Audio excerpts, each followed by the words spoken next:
Assalomu alaykum, hurmatli tomoshabinlar. Bugun men juda muhim mavzuni tushuntirib beraman. To'qin bo'rt evoch sonli yangi tartib atrofida tarqalayotgan gaplar pensiyasiz qolish xavfi. Kimlar haqiqatdan ham xavotir olishi kerak va kimlar bunday vahimaga tushmasligi kerak. Bu ma'lumot har bir oilaga tegishli. Chunki bugun pensiya yoshiga yaqin ota-onangiz, ertaga esa o'zingiz bu masalaga duch kelasiz.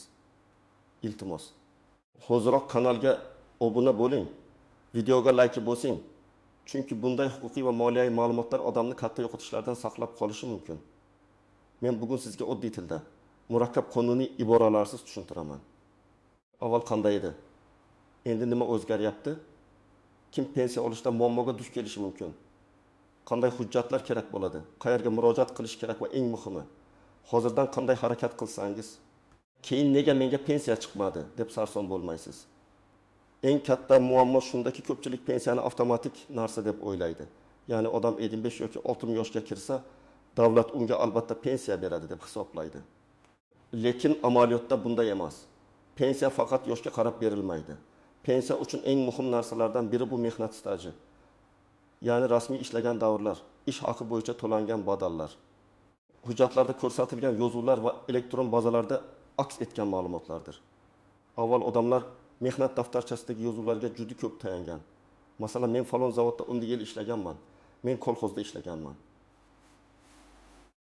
Men maktabda texnik xodim bo'lganman. Men bozorda savdo qilganman deb aytilardi. Lekin bu ishlarning hammasi ham pensiya stajiga avtomatikda qo'shilavermaydi. Agar ish rasmiy bo'lmagan bo'lsa, buyruq bo'lmasa, ish haq hisoblanmagan bo'lsa, soliq yoki sug'urta badali ko'rinmasa, keyin pensiya jamg'armasi buni tan olmasligi mumkin. Hozirgi o'zgarishlarning asosiy mazmuni shuki, davlat tizimlari ma'lumotlarni elektron tarzda tekshirishga ko'proq o'tyapti. Ya'ni faqat og'zaki gap, qo'shnining guvohligi yoki eski daftarchadagi tushunarsiz yozuv yetarli bo'lmay qolmoqda. Har bir yil, har bir oy, har bir ish joyi bo'yicha ma'lumot aniq bo'lishi kerak. Mana shu joyda odamlar orasida yangi qonun pensiyasiz qoldirar ekan degan vahima paydo bo'lyapti. Men buni shunday tushuntiraman. Qonun sizni ataylab pensiyasiz qoldirish uchun emas, balki kim haqiqatan rasmiy ishlagan, kimda staj bor, kimda yo'q, shuni aniqlashtirish uchun ishlaydi. Ammo agar odam yillar davomida norasmiy ishlagan bo'lsa, oylikni konvert olgan bo'lsa, mehnat daftarchasiga yozuv kiritilmagan bo'lsa, o'zini o'zi band qilgani ro'yxatdan o'tkazmagan bo'lsa, mana shu odam pensiya tayinlash paytida muammoga duch kelishi mumkin.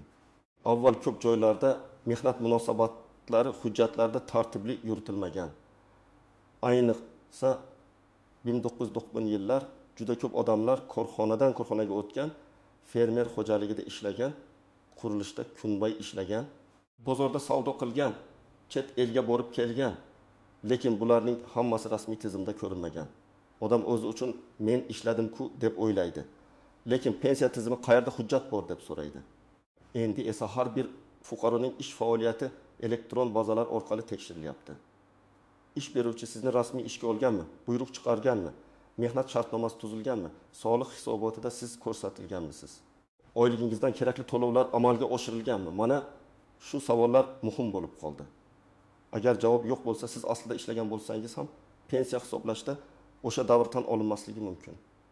Masalan, bir ayol 20 yil davomida tikuvchilik qilgan. U uyida buyurtma olgan. Mahalladagi odamlarning kiyimini tikkan, yaxshi daromad topgan. Lekin u hech qachon yakka tartibdagi tadbirkor bo'lmagan, o'zini o'zi band qilmagan, soliq to'lamagan, rasmiy daromad ko'rsatmagan. Pensiya yoshiga kelganda u men 20 yil ishladim deydi. Lekin davlat bazasida u 20 yil davomida ishlamagan shaxs sifatida ko'rinishi mumkin. Mana muammo shu. Yoki erkak kishi 15 yil qurilishda ishlagan. Har kuni tongda borib beton quygan, g'isht targan, tom yopgan. Lekin u hech qaysi firmaga rasmiy kirmagan, pulni haftalik naqd olgan. Qarasa tanasi ishlagan, sog'lig'i ketgan. Lekin hujjatda staj yo'q. Pensiya tayinlashda eng og'ir holat mana shu bo'ladi. Shuning uchun men doim aytaman, ishlaganingiz emas, isbotlab olganingiz hisoblanadi. Birinchi navbatda norasmiy ishlaganlar xavotir olishi kerak.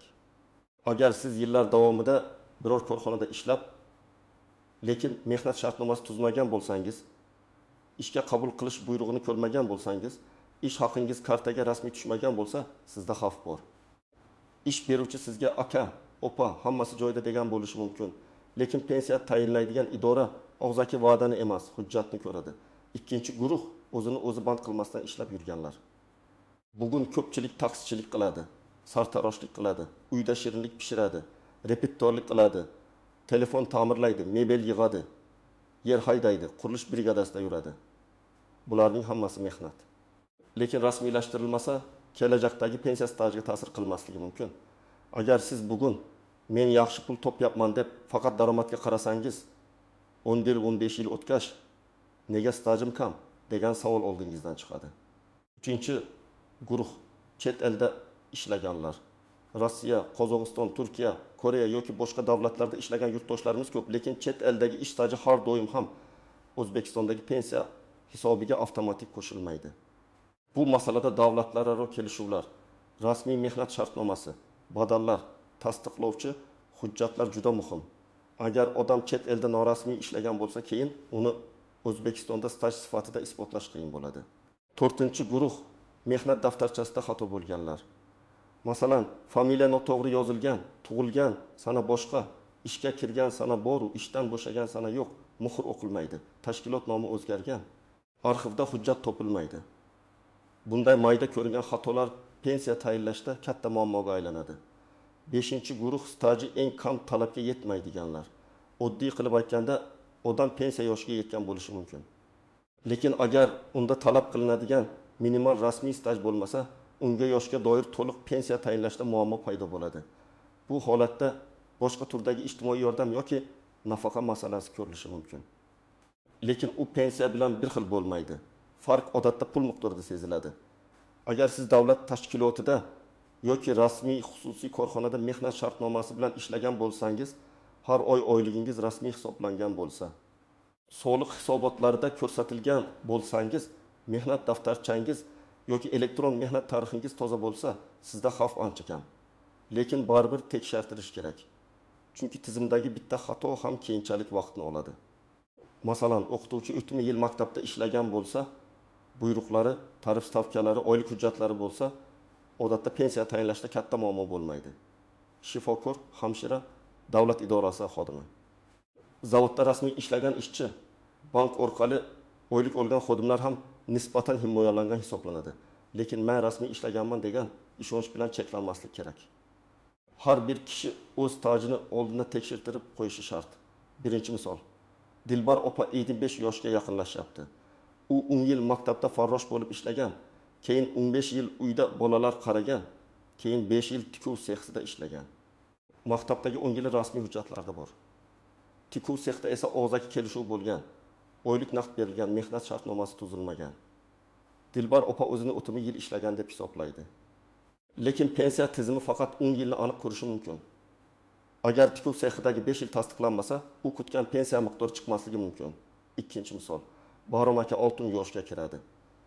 U 12 yil zavodda rasmiy ishlagan. Keyin 12 yil Rossiyada qurilishda ishlagan. Rossiyadagi ishining 6 yili rasmiy shartnoma bilan, qolgan yillari esa brigadada naqd pulga bo'lgan. Agar u Rossiyadagi 6 yillik rasmiy ishini tikishli hujjatlar bilan tasdiqlasa, bu masala alohida tartibda ko'rib chiqilishi mumkin. Lekin norasmiy 12 yilni isbotlash juda qiyin. Natijada Bahrom aka o'ylagan 30 yil emas, balki hujjatda ko'rinadigan 12 yil atrofida staj bilan qolishi mumkin. 3-misol. Nodira opa 20 yil bozorda savdo qilgan. U patent yoki yakka tartibdagi tadbirkorlik hujjatini vaqtida qilmagan. Bozorda joy puli to'lagan, lekin bu pensiya staji degani emas. Ko'pchilik shuni adashtiradi. Men bozor ma'muriyatiga pul to'laganman, demak men rasmiy ishlaganman deb o'ylaydi. Yo'q, joy puli boshqa, soliq va ijtimoiy to'lovlar boshqa. Pensiya uchun aynan rasmiy faoliyat va tegishli to'lovlar muhim. 4-misol. Aqmal 35 yoshda, hozir taksi qiladi. Kuniga yaxshi pul topadi, lekin o'zini o'zi band qilmagan, hech qanday rasmiy daromad ko'rsatmaydi. U hozir pensiya haqida o'ylamaydi, chunki yosh. Lekin 20 yil shu tarzda ishlasa, 25 yoshida hujjatga qaraganda ishlamagan odamga o'xshab qolishi mumkin. Shuning uchun bugungi beparvolik ertangi kunda kam pensiya yoki umuman pensiya muammosiga olib keladi. Birinchi nozik masala bola parvarishi davri. Ayollar ko'pincha men uyda bolalarimni katta qildim, bu stajga kiradimi deb so'rashadi. bola parvarishi bilan bog'liq ayrim davrlar qonunchilikda belgilangan tartibda hisobga olinishi mumkin. Lekin bu ham cheksiz emas va hujjat talab qilinadi. Tug'ilganlik guvohnomalari, mehnat faoliyatidagi tanaffuslar, ish joyidan buyruqlar muhim bo'lishi mumkin. Har bir holat alohida tekshiriladi. Ikkinchi masala harbiy xizmat. Erkaklar uchun muddatli harbiy xizmat davri ko'pincha staj masalasida ahamiyatli bo'ladi. Lekin buning uchun harbiy bilet, xizmatni tasdiqlovchi hujjatlar tartibli bo'lishi kerak. Agar harbiy bilet yo'qolgan bo'lsa, oldindan tiklatish kerak. Pensiya yoshiga yetganda arxiv yurish juda qiynaydi. Uchinchi masala o'qish davri. Ko'pchilik institutda o'qigan yillarim stajga kiradi deb o'ylaydi. Bu masala davriga, ta'lim turiga va qonunchilikdagi o'zgarishlarga bog'liq bo'lishi mumkin. Har doim ham kunduzgi o'qish avtomatik pensiya staji degani emas. Shuning uchun diplomning o'zi yetarli bo'lmay qolishi mumkin. Uni qanday va qaysi davrda hisobga olish masalasi alohida aniqlanadi. 4-masala mehnat daftarchasidagi muhr va yozuvlar. Eski daftarchada qabul qilindi deb yozilgan, lekin buyruq raqami yo'q. Yoki bo'shatildi. Yozuv bor, lekin muhr yo'q. Yoki korxona allaqachon yopilgan. Bunday vaziyatda arxiv ma'lumotnomasi kerak bo'ladi. Agar arxivda ham hujjat topilmasa, masala murakkablashadi. Ayrim holatlarda sud orqali mehnat stajini aniqlashga to'g'ri keladi. Lekin sud ham shunchaki og'zaki gapga qarab qaror chiqarmaydi. Guvohlar, qo'shimcha hujjatlar, eski ish haqi vedomoslari, buyruqlar, kasaba uyushmasi hujjatlari kerak bo'lishi mumkin. 5-masala ish haqi miqdori. Pensiya nafaqat stajga, balki ish haqi ko'rsatkichlariga ham bog'liq bo'lishi mumkin. Ba'zi odamlar rasmiy ravishda eng kam oylikda ko'rsatilgan, qolgan pulni naqd olgan. Ish beruvchi soliq kamroq bo'ladi deb shunday qilgan. O'sha paytda odamga farqi yo'qdek tuyulgan. Lekin pensiya hisoblanganda rasmiy oylik past bo'lgani uchun pensiya ham kutilgandan past chiqishi mumkin. Demak, konvertdagi oylik bugun yoqimli ko'rinsa ham ertaga zarar bo'lib qaytadi. 6-masala fermer xo'jaligi va oilaviy yordam. Ko'p odamlar qishloqda dalada ishlagan, paxta tergan, chorva boqqan, oilaviy xo'jalikka yordam bergan. Lekin oila a'zosiga yordam berish har doim ham rasmiy mehnat staji sifatida tan olinmaydi. Agar fermer xo'jaligida rasmiy ishchi sifatida buyruq bo'lgan, ish haqi hisoblangan, hisobotlarda ko'rsatilgan bo'lsa, boshqa gap. Aks holda men dalada ishlaganman deyishning o'zi yetarli bo'lmaydi. 7-masala ism familiya o'zgarishi. Ayollar turmushga chiqqandan keyin familiyasini almashtiradi. Mehnat daftarchasida eski familiya, pasportda yangi familiya bo'lsa, nikoh guvohnomasi juda muhim. Agar nikoh bekor qilingan bo'lsa, familiya qayta o'zgargan bo'lsa, barcha zanjir hujjat bilan isbotlanishi kerak. Pensiya idorasi bir shaxsning turli hujjatlardagi ism familiyasini bog'lab ko'rishi uchun rasmiy asos bo'lishi lozim. Endi eng muhim qismga o'tamiz. Siz nima qilishingiz kerak? Men buni bosqichma-bosqich aytaman. Birinchi qadam, o'z mehnat tarixingizni tekshiring. Menda hammasi joyida deb o'ylamang. Yaqin hududingizdagi pensiya jamg'armasi bo'limiga yoki davlat xizmatlari markaziga murojaat qiling. Elektron xizmatlar orqali ham ma'lumotlarni tekshirish imkoniyatlari bor. Maqsad bitta. Sizning rasmiy stajingiz tizimida qanday ko'rinayotganini bilish. Ikkinchi qadam, barcha hujjatlarni yig'ing. Mehnat daftarchasi, pasport yoki ID karta, diplom, harbiy bilet, nikoh guvohnomasi, farzandlarning tug'ilganlik guvohnomalari, ish joylaridan ma'lumotnomalar, arxiv hujjatlari, buyruq nusxalari, ish haqi to'g'risidagi ma'lumotlar kerak bo'lishi mumkin. Agar eski korxonada ishlagan bo'lsangiz, korxona hozir mavjudmi yoki yo'qmi aniqlang. Yopilgan bo'lsa hujjatlar qaysi arxivga topshirilganini toping. 3-qadam, mehnat daftarchangizni sinchiklab ko'ring. Har bir ish joyida ishga qabul qilingan sana. Buyruq raqami, lavozim, bo'shatilgan sana, muhr bor yo'qligini tekshiring. Agar biror yozuv tushunarsiz bo'lsa, hozirdan aniqlashtiring. Pensiya yoshiga yetgandan keyin bir oy ichida hammasini to'g'rilash qiyin bo'ladi. 4-qadam, hozir norasmiy ishlayotgan bo'lsangiz, zudlik bilan rasmiylashtiring. Agar taksi qilsangiz, o'zi band qilish tartibini o'rganing. Agar uyda xizmat ko'rsatsangiz, faoliyatingizni qonuniy yo'lga qo'ying. Agar kichik savdo qilsangiz, kerakli ro'yxatdan o'tishni qiling. Bu faqat soliq uchun emas, kelajakdagi pensiyangiz uchun ham muhim. 5-qadam, ish beruvchingizdan rasmiy shartnoma talab qiling. Men bilaman, ko'pchilik ish beruvchi buni yo'qtirmaydi. Agar rasmiy qilsam, oyliging kamayadi. Keyin qilamiz. Bizda hamma shunaqa ishlaydi deydi. Lekin siz tushunishingiz kerak. Bugun 500 ming so'm ko'proq naqd olish uchun 20 yil keyingi pensiyangizni xavf ostiga qo'ymang. Rasmiy mehnat shartnomasi sizning huquqingizdir. 6-qadam chet elda ishlayotgan bo'lsangiz, hujjatlarni saqlang. Mehnat shartnomasi, ish beruvchi ma'lumotnomasi, ruxsatnoma, sug'urta to'lovlari, ish haqi hujjatlari, soliq ma'lumotlari hammasini elektron va qog'oz shaklida saqlab qo'ying. Keyin kerak bo'lsa topaman demang. Chet elda korxona yopilib ketsa yoki ish beruvchi yo'qolsa, keyin hujjat topish juda qiyin bo'ladi. 7-qadam, agar stajingiz yetmayotgan bo'lsa, vaqt borida chora ko'ring. Masalan, siz 70 yoshdasiz va rasmiy stajingiz kam. Demak, hali 5-10 yil ichida rasmiy ishlash orqali holatni yaxshilashingiz mumkin. Rasmiy ishga kiring. O'zini o'zi band qiling, tadbirkorlikni qonuniy yuriting. Eng yomoni muammoni bilib turib hech narsa qilmaslik.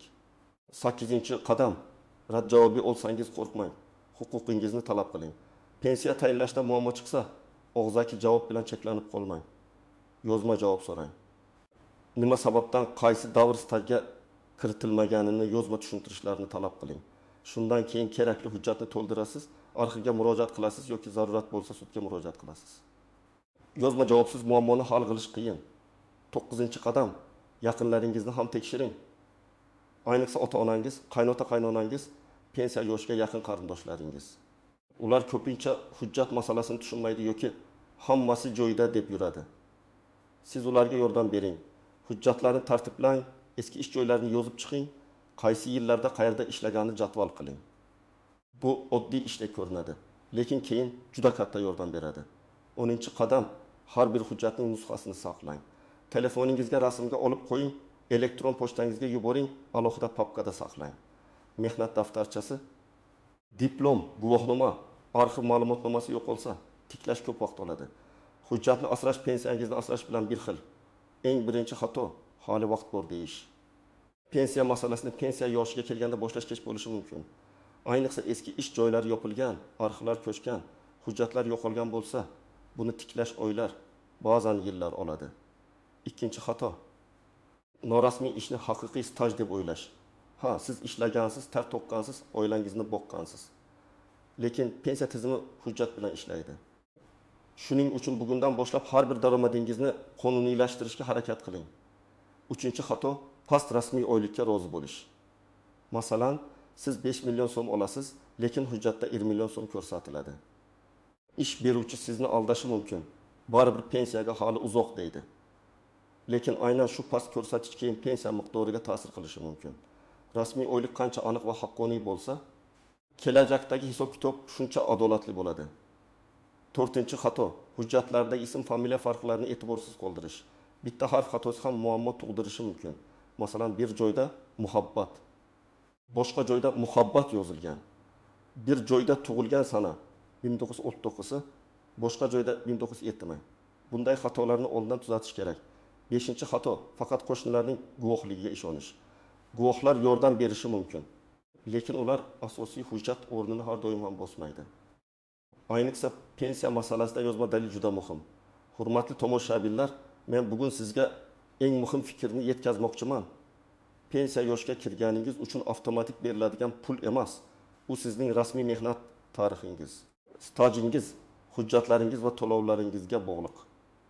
Dokudir bermoqchi sonli tartib atrofidagi gaplarning asosiy sabog'i ham shu: kimning hujjati joyida bo'lsa, u kamroq xavotir qiladi. Kim yillar davomida norasmiy ishlagan bo'lsa, hozirdan harakat qilishi shart. Agar siz yoki yaqinlaringiz pensiya yoshiga yaqin bo'lsa, bugunoq hujjatlarni tekshiring. Mehnat daftarchasini ko'ring, arxiv ma'lumotlarini yig'ing, elektron bazadagi stajingizni aniqlang. Norasmiy ishni rasmiylashtiring. Muammo chiqsa, yozma javob oling va huquqingizni qonuniy yo'l bilan talab qiling. Izohlarda yozing. Sizning stajingiz to'liqmi? Mehnat daftarchangizda xato bormi? Norasmiy ishlagan yillaringiz bormi? Men keyingi videolarda aynan sizlarning savollaringiz bo'yicha alohida tushuntirish beraman. Videoga like bosing, kanalga obuna bo'ling va bu videoni ota-onangizga, qarindoshlaringizga, pensiya yoshiga yaqin tanishlaringizga yuboring. Chunki bitta vaqtida ko'rilgan ma'lumot odamni pensiyasiz qolish xavfidan saqlab qolishi mumkin.